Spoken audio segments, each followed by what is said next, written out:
Hello and welcome back to the Trainers of the World Tournament. I'm your host, DeltaTDS, and today I am joined by my co-host, Will.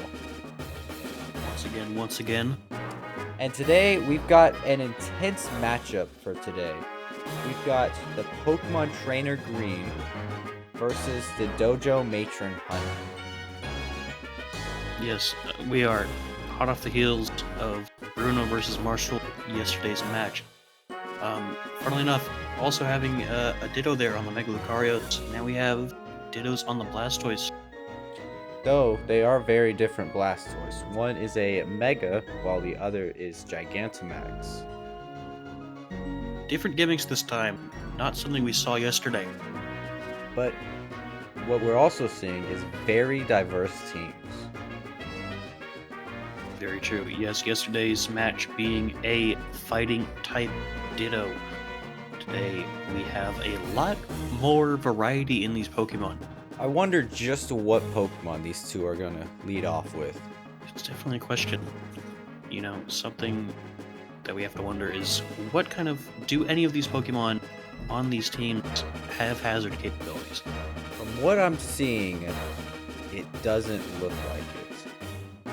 It doesn't look like it to me either. I don't believe many of these Pokemon learn any moves that set up entry hazards. So it really just comes out to who is getting the better lead off on the other in terms of, typing. That's right. And here we go, Kangaskhan against the Blissey. Very tanky Pokemon, though I don't think that defense is going to do it any favors. Ooh, straight onto the Togekiss. Hit with a break for almost nothing. That was a very good switch out. Protect that Blissey. Blissey, no slouch on in terms of defensive capabilities, but Brick Break would definitely be doing a lot more of that than it would do with the Togekiss. Yes. Second Thunder Punch hits that Togekiss. Not quite enough to take it out, or a Sphere. Taking out the Kangaskhan in return, though. Now, I do believe this Togekiss does have Serene Grace, if I'm not mistaken. It's more than likely I would feel Serene Grace really a very powerful ability, especially when paired with moves like Air Slash. That is alright. Upping that flinch chance. Green sends out Gengar with the Air Balloon, giving it that stolen Levitate back. Only for one turn. Great value Levitate for one hit. Not super relevant against something like a Togekiss. But, I mean, it's still there. It's still definitely there. Gengar also pretty speedy. Switching out into the Blissey. Going for the Sludge Bomb, only dealing less than a fifth of its health.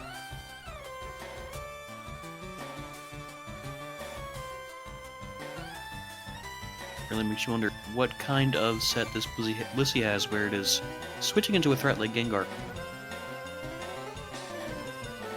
I mean, Blissey does learn quite a lot of good coverage moves for its Definitely does. normal typing. Setting up the light screen, not exactly a hazard, but definitely a powerful move to have in front of a Gengar.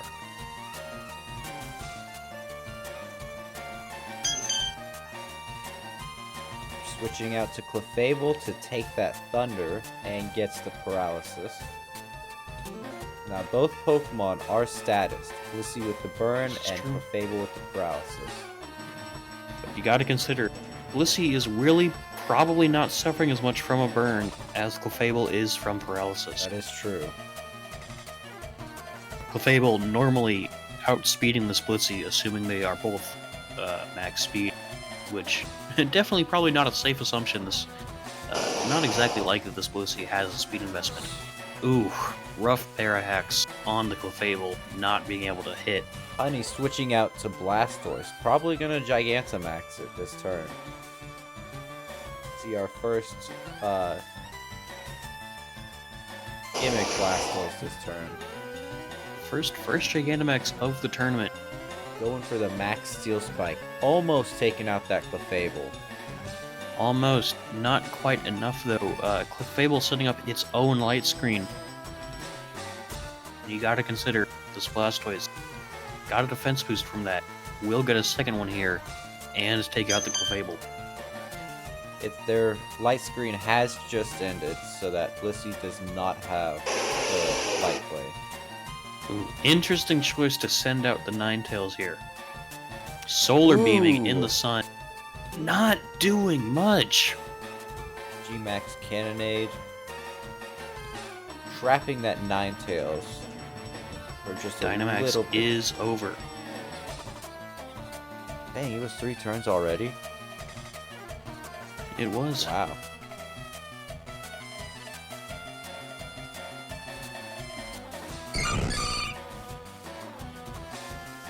Not wanting to take a second Solar Beam. Switching out into the Blissey. Special defensive tank there. Blissey just eating up that Solar Beam. Ninetales is able to switch out now that it does not have the Vortex. Sorry, that's not what Cannonade does. I mean, it does give it the Vortex, it just doesn't trap them. Doesn't trap it. Ooh, another Parahex coming out from this Thunder. Wait, Thunder in the sunlight? Thunder in the sunlight. Serene Grace, another possible ability on the Blissey, making it more likely to get the paralysis. Raising it from, I believe, a 30% to a 60%. So maybe shouldn't be too surprised that it keeps getting these status here. I'm just surprised it's landing it a lot. This is true. Those... Crit on the Sludge Bomb, still not enough to hit through the light screen, or not enough to kill rather, excuse me. Although both Pokemon are alive. Not for long for Blissey. Definitely not. Having fallen to that Sludge Bomb, I mean, that burn was going to take it out this turn anyways. It's true. And Honey up. 5 Pokemon to 4, and this Gengar really not in good shape right now. Darmanitan taking it out with an Earthquake now that its balloon has been popped. That Darmanitan can be a real threat. Galarian Darmanitan definitely a scary Pokemon. 2 KOs with this Earthquake here already. And with its ability, Guerrilla Tactics, it can basically hold 2 choice bands at once, which is very terrifying to think about. Absolutely. Or a choice band and a choice scarf. Upping this thing's stats tremendously. Goes for the Mega Blastoise with Flash Cannon to take it out. Flash Cannon, one-shot KOing that Darmanitan. Of course, an offensive threat, not so much a defensive one. So, Mega Launcher on this Blastoise, upping that move's power enough to take it out. Honey sends out the Gallade, personally one of my favorite Pokemon. Gallade definitely an underrated Pokemon. Using that Leaf Blade, good coverage on it to take out the Blastoise. Victory Bell, the very last Pokemon in Green's team. I'm not sure what it can do. Well, not much. Not a whole lot. The first match of round 2 goes to Honey. Quite a fun battle to watch. Definitely, considerably more one-sided than any of our matches yesterday were. That is true. However, there's still one more match, maybe 2, depending on if Green can get a win under her belt, giving her a chance to come back. You always got to consider, not just in Pokemon, but in any game where you've got, best of 3, best of 5, etc. matches. All right. You can win game 1. You can have a massive lead in game 1, but it's all an information game from that point on. All right, our trainers are back on the stage, ready to go once more.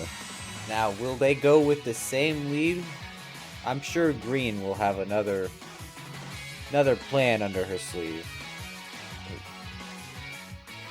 Green's gotta make some changes to win the second game. I think that Darmanitan and that Gigantamax Blastoise are big threats to her team. Definitely big threats, but you can't discount that the Mega Blastoise on Green's team also put in a good amount of work. It did. For the few turns it was there, it put in a lot. Kind of echoing what we saw yesterday with Bruno versus Marshall, the Megas on that team, on both teams, were very essential parts, and when they were KO'd quickly, it didn't lead to good results for the person who lost that Mega. Green sending out Ninetales, and Honey sends out Gallade. Getting that Ninetales drought set up. Now, all we saw from Gallade last game was a Cycle Cutter and a Leaf Blade. It still has 2 moves yet to be revealed. One of them is Swords Dance. Now, Foul Play, enough to 2-hit KO it. I mean, if it wasn't earlier, it definitely will now with that doubled attack. 100%. Switching out Switching out. for the Togekiss. Resisting the Foul Play, not doing even 5%.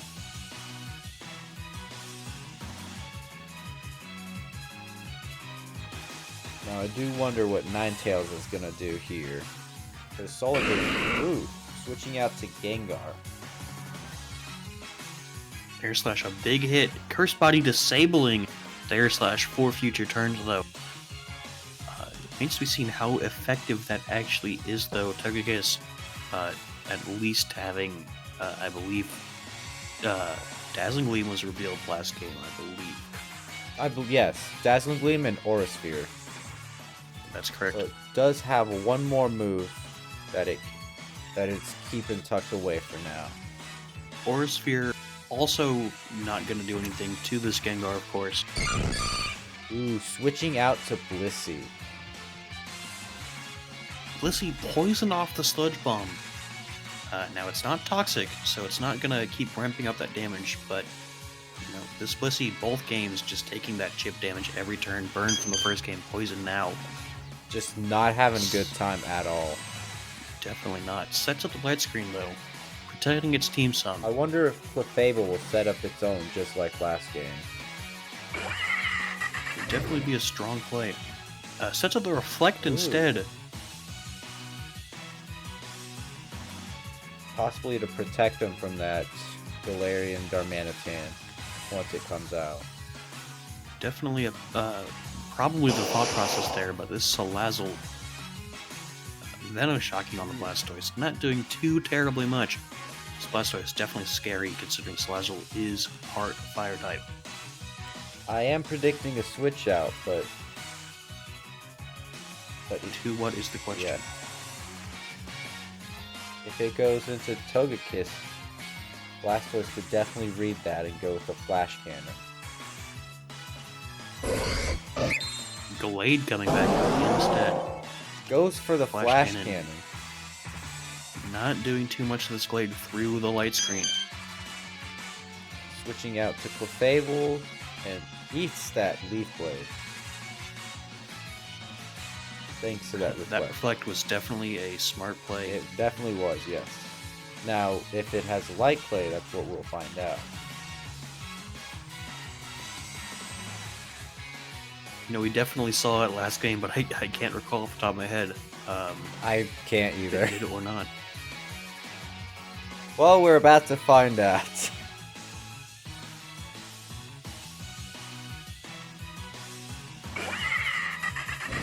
Honey. Back out into the Salazzle. Ooh, Tri-Attack hurting, but probably not going to be enough to 2-hit KO this thing. Revealing that Clefable does indeed have the Light Clay. So it's got 3 more turns of Reflect. Ooh, super effective Venom Shot. 56%. Not quite enough to take out the Clefable. But it will this turn. Salazzle, of course, being a very fast Pokemon, definitely faster than a Clefable. Still no status effect from the Tri-Attack, which is unfortunate. Well, Clefable, of course, not having that advantage that Blissey and Togekiss both do with that Serene Grace. I think we are about to see our first feint of this match, for this game. 12 turns it took to get 1 KO. Definitely a slower pace than last round. But it definitely feels much closer than the last match. Absolutely. Salazzle down 10%. Several of its fellow Pokemon not looking good either in the back. 1 turn of Reflect left for green. She won't be able to make it count, but at least it did help with that Galley. Ooh, Sucker Punch. Not quite the read. Going for the Thunder Punch instead, getting the paralysis off. Big Aura Sphere hit though. Of course, Aura Sphere, one of the very few special fighting type moves, dealing big damage to that Kangaskhan. Now, can Togekiss make it through the Parahacks and get another Aura Sphere off? It does, taking out his Kangaskhan. Honey with a 2-0 lead now. Unfortunately, not 1, not 2, but 3 of its Pokemon down to less than 20% HP. It doesn't look even, but it sure feels like it is.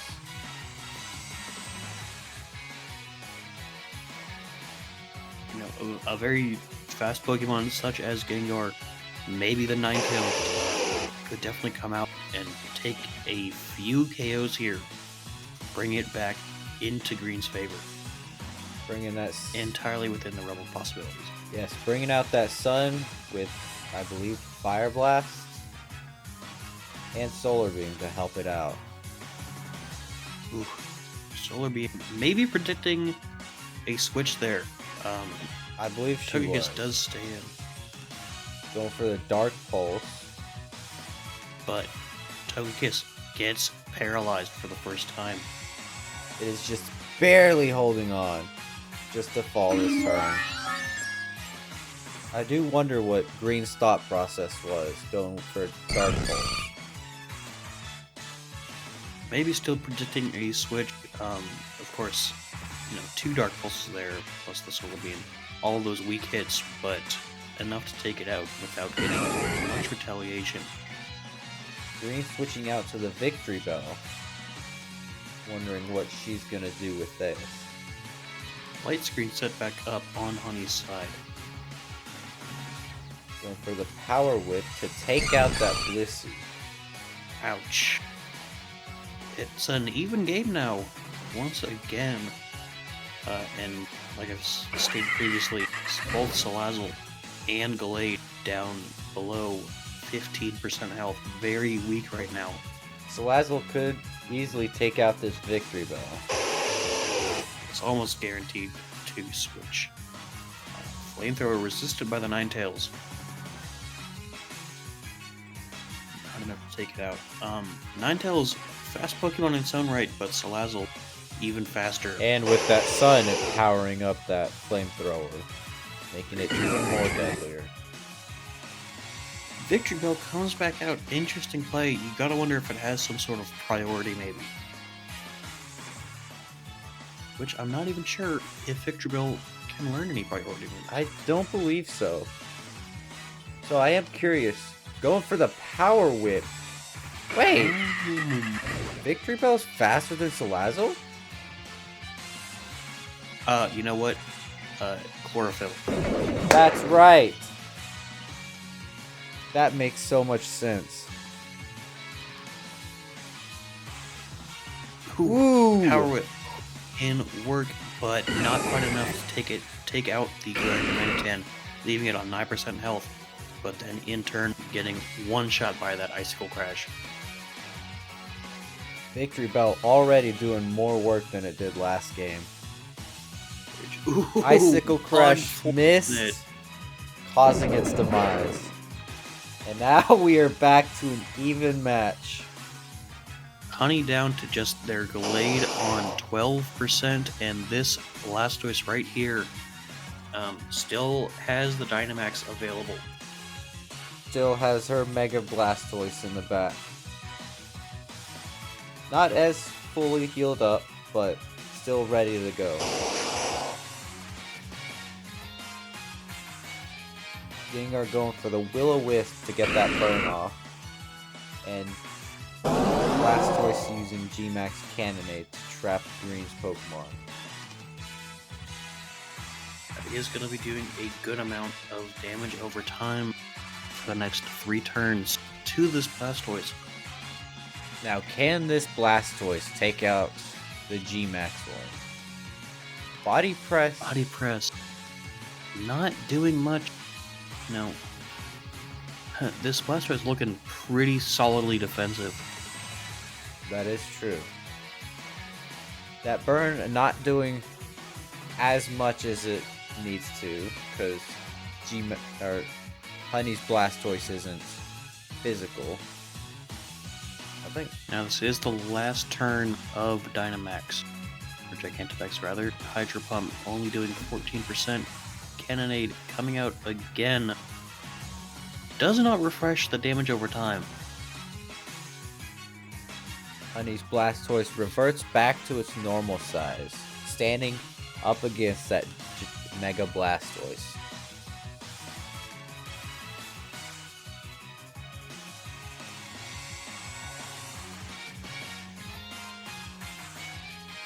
Hydro Pump again coming out, only doing 30 compared to the Surf. Crit for 23. That G-Max Cannonade finally subsides, leaving Blastoise with only 11% left. Unfortunately, Surf is more than likely going to mean to take it out, and it does. And Game 2 goes to Honey, meaning that she is the first trainer to go 2-0 in the Trainers of the World tournament. Gotta hand it to Green. That second game was a lot closer. It was, but it just wasn't close enough. Honey will be moving on to round 2, where she will fight the Subway boss, Emmett, from the Unova region. Tomorrow's match will be the Unova Elite Four, Grimsley, another Unova Elite Four, versus a former Indigo Elite Four, the Pokemon trainer Lorelei. I just get all these Elite Four out of the way quick. Thank you so much for watching, and we will see you tomorrow in next match. Take care.